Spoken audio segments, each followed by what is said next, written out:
Want help to grow your business? Download BRiN, the world's first business advisor in your pocket.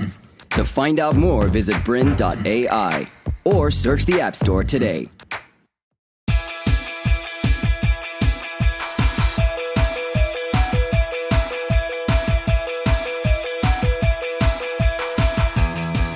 Welcome to Grow Your Business, another episode of Grow Your Business. Today, we're going to talk to you about why adding more funny can make you more money. Why you need to be adding humour into your content, your speaking, your videos, and the ways you're engaging with your customers. And so here's the welcome mat. I've put the welcome mat out for you today. But if I'm honest, when I'm talking to people about adding humour to their content, I should probably put the welcome mat here, because most people, when they're thinking about using humour and using humour publicly, they get a bit, oh, geez, I'm not really sure I'm ready for that, don't know how I'm going to handle that very well. Yeah. Most people find it like it's a path through the woods like this, where there's roots growing up through the path and there's, they can hear animals on the side ready to attack them. Most people are pretty scared of using humour in their content. So I'm going to help with that today. And by the time we've finished talking for the next half hour or so, I'm hoping for you the road's going to look like this. That path is going to look like that. The woods will still be there, but you'll have this smooth pathway that you know you can add some humour to your content. So, firstly, why is funny so essential? Why do we need to have funny in the first place? This is meant to be serious business. Business is serious. I totally disagree. Firstly, because these days, if you want to be successful at business, you must get up on stage. You have to be speaking to people. You have to be presenting to people. You have to be recording videos and putting them out there to the world. You have to be positioning yourself as an expert, and whatever your stage is, getting yourself up there and noticed. You have to, it might not be something like this when I was doing stand-up comedy in the UK. It might not be a big stage like this, but in some way, you have to get what's in your head out there to other people. Because this is how potential customers see you. They see you in a big group of people who to them all look exactly the same, and they're all saying, pick me, pick me, pick me, pick me. And in fact, this is actually how potential customers see you. They see you as this bland, homogenous blob that they find it incredibly hard to pick between you and your competition. That's why you need to get funny, but because I help a lot of speakers funny up their stuff. And so they say, no, Marty, I'm different. I'm really different. Look at this, motivational speaker. 9,640,000 results when you Google motivational speaker.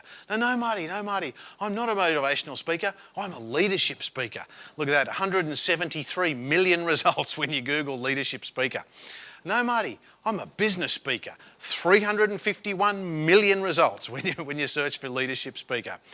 I promise you, unless you're using some sort of humour, some way to stand out from the crowd, your people are not noticing you. It's time for you to stand out.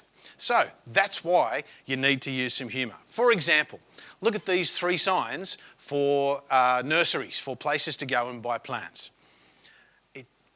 Rotherhill Nursery and Garden Centre. Look at that, very nice, very sophisticated, lovely. Riverside Garden Centre and Cafe. Or what's this? Growing in the community for over 20 years. Sensational. But look at this one. Oh my God, spring. I'm so excited I could wet my plants. Which one are you going to take a photo of and put up on social media? I first discovered this one on social media and then found the other ones to show how boring the signs to garden centres could be. This one had been tweeted by someone. How many people in a garden centre are getting people to take a photo of their sign and put it out there on social media and getting them doing their marketing for them? That's the power of humour. Humour wraps up your message wrapping up your message in humour is like putting super glue onto your brand for the human brain. So it's time for you to stand up and stand out. It's time for you to be funny. Very quickly, why the heck would you listen to me? My name is Marty Wilson. I was dared into my first gig almost 20 years ago now, and about a year and a half later I won this thing called Australian Comic of the Year. Which was a nationwide competition decided by audience vote. It was a massive honour and a real thrill. I ended up going onto the Footy Show, which is a really famous show here in Australia.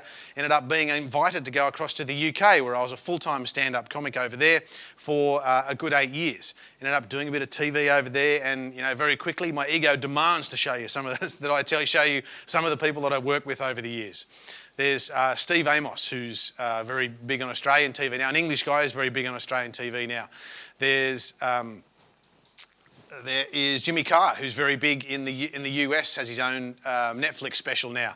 There's Adam Hills and Julia Morris, two great Aussie comics who are very big in Australia now. There's Jamoan, who's an Irish-Australian comedian. And lastly, that's my photo just there. And again, my ego absolutely demands that I point out, you can see that Jim Jeffries, the guy who's got about 6 specials now on US TV, he was actually supporting me that night. My ego demands that I tell you that. So basically, I did 4.5 gigs a week for 8 years. So that's a lot of stage time. Malcolm Gladwell's 10,000 hours, the Beatles going to Munich in Germany and getting their hours up. That's what I did. Here's my favourite gig. My favourite gig was a place called Cannizzaro Park in the open air, about 1,000 poms as the sun went down in the beautiful London summer. So that's me, and I'm going to show you how. It's time to stop feeling like this and start feeling like this. It's time for you to be funny. So, what are we going to cover off today? Firstly, we're going to cover off how to add great big new chunks of totally reliable funny. Because one of the things people always say to me is like, I'm scared, what if I make a joke and no one laughs? We're going to add some totally reliable funny to your content. Secondly, we're going to create one-liners to pepper up the content you already have. So some great big new chunks to put in there, and everyone's got a few dead spots in their speaking or their presentations. So here we're going to create some one-liners that we can use to pepper that stuff up. It's called peppering because you add a bit of pepper to a meal. In stand-up comedy parlance, that's called peppering. So, magic bullet number 1. Use funny stories you already know. So, ask yourself, what are the top 5 funny stories that you already tell socially? And if you can't think of them, ask your wife, ask your husband, ask your partner, ask your friends, ask your family. What funny stories, if you go along to a barbecue or a dinner party, something like that, what are the old stories that you pull out again and again and again because you know how to set them up and you know where the punchlines are? What are the top 5 funny stories you tell again and again and again? And people often say to me when I suggest this, well, what do you mean, like my personal stories from my personal life? Yes, because of this. The more personal the story is, the more universal it is. For example, one of the things I speak about in my professional speaking career is change, getting people through their aversion to change. So one of the things I talk about when I'm trying to illustrate the point that life is change. And then I say, when you refuse to change, you don't hold on to the past, you just lose the future. So I say to the crowd, who's got kids? Hands up everyone who's got kids. And then I talk about, ask them, when you're having those kids, who had a birthing plan? And then about half the hands stay up. And then I say, whose birth went exactly like their birthing plan? And most of the hands go down. There's sometimes 1 or 2 that just happen to fluke it. And then I tell this story. I say, my wife's a nurse, an accident emergency nurse. So her birthing plan was no doctors, don't want any doctors, no medical intervention. And so, we were booked into like the midwife-led unit, which is attached to the hospital, but not part of the hospital.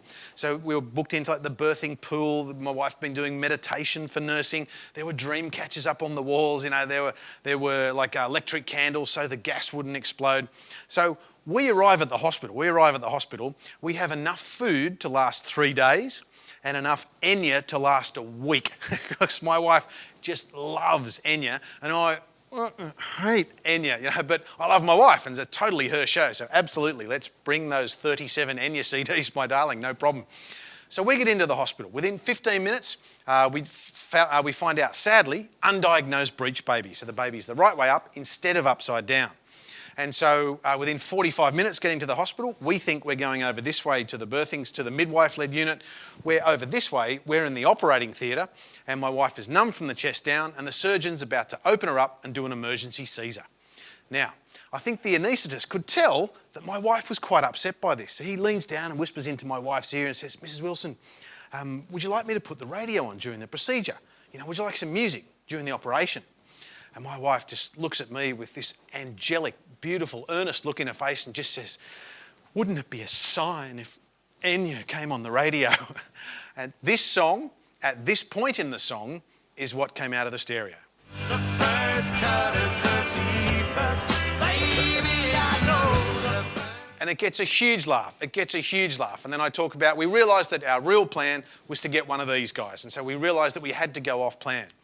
But the reason I'm telling you that story today is that it goes to show that you can use any story. It's a really universal story because, when you're in business, almost everyone in the room has kids. And so when you can tell a story that expresses how everybody has felt at some stage and a situation that is similar to them, the more personal the story is, the more universal the story is. And it always gets a huge laugh.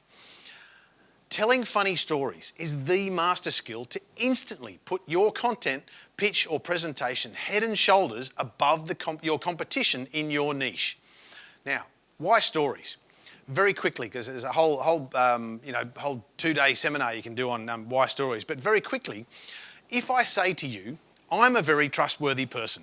Your prefrontal cortex, the bit at the front here behind your forehead, cuts in and decides whether you believe me or not.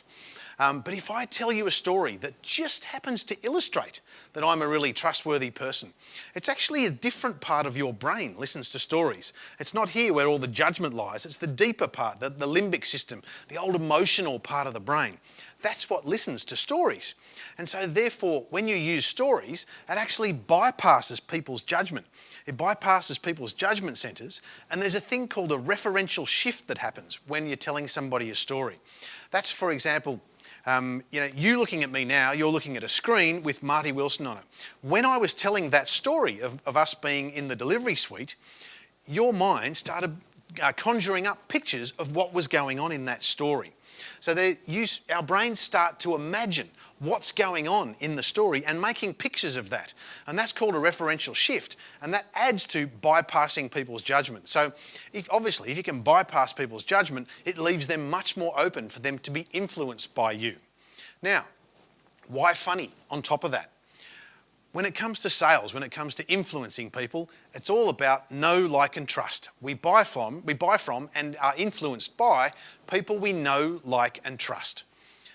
We notice funny. Remember I told you before about how this is how all your customers see you, just a big amorphous blob. Look at these 3 delivery vans. Elite removals. That's a tongue twister. Elite removals. No one's really going to remember that. CBD removals. Oh, great, really good. Look at this one, the van from Snowy River. At least you're going to remember it. When you're thinking of someone to hire to do some moving for you later on, you're going to at least remember the van from Snowy River, aren't you? And for international people watching, The Man from Snowy River is a very famous poem here in Australia. So we notice funny, it stands out. We like funny. We're incredibly attracted towards people who are funny and things that are funny. You get 1,000 emails a day. Which are the ones you most likely open first? The ones from people who usually have a bit of funny in them. And look at all these dating websites. Look at all the dating websites out there. What's the one thing everyone says their prospective partner simply must have? Apparently. This, GSOH. To continue enjoying this presentation, download BRiN, the world's first business advisor in your pocket. To find out more, visit BRiN.ai or search the App Store today.